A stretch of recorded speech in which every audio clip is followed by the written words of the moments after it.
Mga Ilonggo OFW sa Middle East nga naghingyo magpauli naglabot na sa 58. Mga LGU sang syudad ka probinsya sang Iloilo ginapakig-angot na sa DMW ang repatriation sa mga ini. Ini ang gintutukan ni Kim Salinas live sa Pavia, Iloilo. Kim?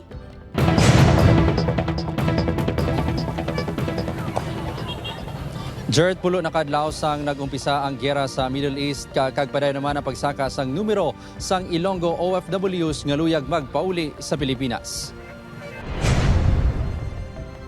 Wala na obra, naipit pa sa gyera.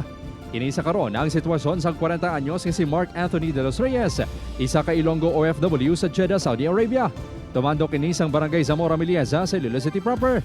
Nobyembre 2025 pa sa natapos ang kontrata ni Mark. Tuma na kabalakas ang Iloilo City sa iya kahimtangan. Amo pagid na ang na-worry ko kay wala to sobra tapos may war pa.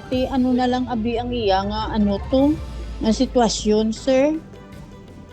Amo na gusto ko sa nga magpuli na lang. Hindi ko gani katulog kung gabi. Si Mark ang isa sa 16 ka OFWs nga residente sang syudad nga nagpabutsyag nga luyag magpauli. Sa 803 ka Ilonggo OFW sa Middle East, 369 diri ang yara sa maayong kahimtangan. 385 pa ang gina-verify. Handa maghatag sang financial kag livelihood assistance ang Peso Iloilo City sa mga magapauli nga Ilonggo kag sa ila pamilya. As of now, sir, gahulat kami sa go signal ni DMW. And then pag-abot nila sa Philippines, diri na ma-intervene si city government. We have livelihood assistance, may ara magkata short-term employment. Samtang, nagsaka naman sa 42 ka OFW nga taga-probinsya sang Iloilo ang naghinyo para sa repatriation.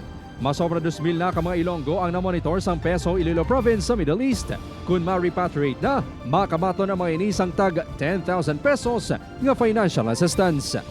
Mostly nagahambal na gid siya nga nagakabalakan sila sang ilang nga safety kay every now and then may ara na nga mga linukpanay sa ilang nga area.